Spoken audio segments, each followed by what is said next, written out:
ជំរាបសួរបងប្អូនបាក់សីកីឡាទាំងអស់គ្នាស្វាគមន៍មកកាន់កសិដ្ឋានស្ដេចបាក់សីបង្កាត់ព្រៃសរនិងសេដ្ឋីដូងបាទយើងមកមើលបាទ្រុងមកក្របទៀតបងប្អូននេះគឺជាបាទ្រុងរបស់កសិដ្ឋានស្ដេចបាក់សីបង្កាត់ព្រៃសរជាប្រភេទបាលបឿនបាទបងប្អូនគ្រាន់តែមើលរូបឆោមរូបផែនចឹងយើងក៏អាចដឹងថាលបឿនមិនលបឿនហើយចំពោះប្រវត្តិបានេះបែបណាខ្ញុំបាទនឹងជម្រាបជូននៅពេលបន្តិចទៀតនេះមុននឹងដឹងអំពីប្រវត្តិបាមកក្របដែលកសិដ្ឋានស្ដេចបាក់សីបង្កាត់ព្រៃសរជ្រើសរើសយកមកក្រោះឬក៏ជ្រើសរើសយកមកបង្កាត់យើងក៏លេខទៅមើលមេមន់សិនបងប្អូនមេនេះគឺជា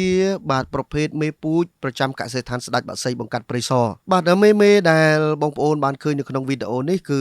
កម្ពស់កម្ពស់ឆ្អឹងឆ្អែងរួមទាំងបាទផែនសនំសនក់មុខមាត់បាទបងប្អូនអាចទស្សន៍ទាយបាទថាជាប្រភេទឈាមជ័រអ្វីបាទហើយអ្វីដែលសំខាន់គឺការដែលដាក់ជាមួយនឹងបាមកគ្រាប់នេះទាល់តែមេរូបឆោមបែបនេះបាទទើបចាប់គ្នាមានន័យថាពេលដែលយើងទទួលបានសមិទ្ធផលជាកូនមកហ្នឹងបាទគឺទី1បាទអាចនឹងទាញគីឡូបានធំគួរសមទី2មានទាំងល្បឿនមានទាំងភាពធន់បាទហើយទី3នោះគឺរូបឆោមបាទរូបឆោមនោះគឺអាចទទួលយកបានបាទទាំងចរាចរណ៍នៅលើទីផ្សារឬក៏ទាំងគុណភាពបាទអញ្ចឹងយើងរៀបចំបាទនៅបាជាមួយនឹងមេនីមួយៗគឺមិនមែនចេះតែរៀបទេបងប្អូនចំណុចស្នូលរបស់យើងគឺគុណភាពបាទចំណុចទី2បាទគឺបូករួមទៅនឹងរូបឆោមដែរចំណុចទី3បាទគឺគីឡូរបស់វាដែរបាទដោយសារម៉េចទីផ្សារនៅប្រទេសកម្ពុជារបស់យើងបងប្អូនក៏ចូលចិត្តកាន់គីឡូធំបាទគីឡូទូចរៀងពិបាករកទីផ្សារឬក៏ពិបាកនៅក្នុងការប្រកួតតាមពិតសម្បូរប៉ុន្តែបងប្អូនយើងជាទូទៅគាត់ចូលចិត្តកាន់គីឡូចាប់ពី28ឡើងលើបាទ28ឡើងលើនោះគឺបើយើងនិយាយទៅគេហៅថាកាន់ទៅវាពេញដៃល្អណាបាទភាគតិចទេដែលគាត់ស្រឡាញ់គីឡូទូចបាទដោយសារតែបានេះគឺជាប្រភេទបាល្បឿនបាទដូច្នេះបើសិនជាយើងក្រោះជាមួយនឹងបាទមេដែលមានឈាមជ័រឬក៏ឆ្អឹងរៀងល្អិតខ្លាំងបាទយើងរៀងពិបាកទាញគីឡូបន្តិចបាទយើងរៀងពិបាកទាញគីឡូបន្តិចសំខាន់គុណភាពវាមានហើយប៉ុន្តែបើសិនជាគីឡូវារៀងទូចគីឡូរៀងស្ទើអាហ្នឹងក៏ជាកត្តាមួយដែរបាទព្រោះថាយើងជាអ្នកក្រោះបាទយើងចង់ឲ្យបានទាំងព្រមទោះបីជាមិនបាន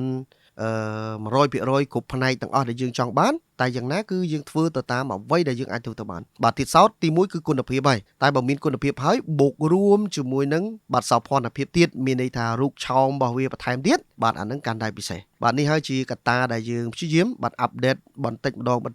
ទាំងគុណភាពទាំងរូបឆោមបាទដើម្បីនាំយកនៅគុណភាពបាទទាំងសោភ័ណភាពជូនទៅកាន់អតិថិជនទាំងអស់ដែលគាត់ស្រឡាញ់ឬក៏ចូលចិត្តឬក៏ពេញចិត្តនៅវិស័យបាក់សីកីឡានេះបាទតោះឥឡូវនេះកុំឲ្យវែងឆ្ងាយ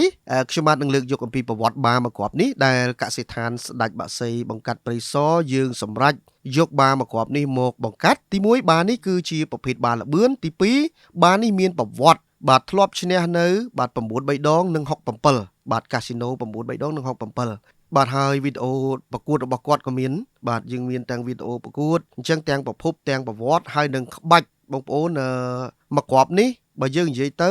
ដៃគូដែលប្រកួតជាមួយគាត់ហ្នឹងគឺសុទ្ធតែបាទកំពូលមន់ដូចគ្នាហើយបាទបើមើលទៅនោះគឺញាក់សាច់ហើយបងប្អូនដោយសារតែខ្ញុំមិនអាចបង្ហាញវីដេអូនៅលើ page បានកាលណាយើងបង្ហាញវីដេអូប្រកួតវីដេអូអីនៅលើ page បាទអញ្ចឹងវានាំឲ្យបាទមានការ restrict page របស់យើងអញ្ចឹងអត់សូវរីកបាទអតិថិជនគាត់អត់សូវឃើញអញ្ចឹងខ្ញុំអត់បានដាក់វីដេអូទាំងអស់នេះ insert ចូលទេបាទអញ្ចឹងគ្រាន់តែត្រឹមដឹងថាប្រវត្តិរបស់បានេះគឺប្រកួតនៅ67និង99បាទនៅឈ្នះនៅកាស៊ីណូស្រាប់សង្វាក់ជលរបស់បាមកគ្រាប់នេះគឺជលបែប mon original តែម្ដងបាទបែប mon sin តែម្ដងបាទហើយបងប្អូនឃើញហើយបាទរៀងឆោមរបស់វាហ្នឹងគឺបាទ 99% ទៅហើយពូជអីឬក៏ឈាមជ័រអីបងប្អូនមើលខ្លួនឯងទៅដឹងហើយជើងសាន់សបល់សាន់សក់កវែងស្លឹកធ្លាក់មកខាងក្រោមកតុយស្លឹកបាសច្រាងលហាលហ៊ុនបាទជើងសាន់ចំពុះសាន់នេះបាទខ្សែអីឈាមអីពូជអីបងប្អូនដែលគាត់ចំបាក់សីកីឡាគាត់ដឹងច្បាស់ខ្ញុំរាយរាប់ជូនមិនអស់ទេព្រោះមានបាជាច្រើនទៀតបាទហើយមួយទៀតគឺយើងគាត់អាចចែករំលែកនៅក្នុងការក្រោះឈាមទាំងអស់ទៅកាន់បងប្អូនយើងបានទាំងស្រុងដែរបាទត្រឹមប្រហើបតិចឲ្យបងប្អូនមើលនេះគឺជា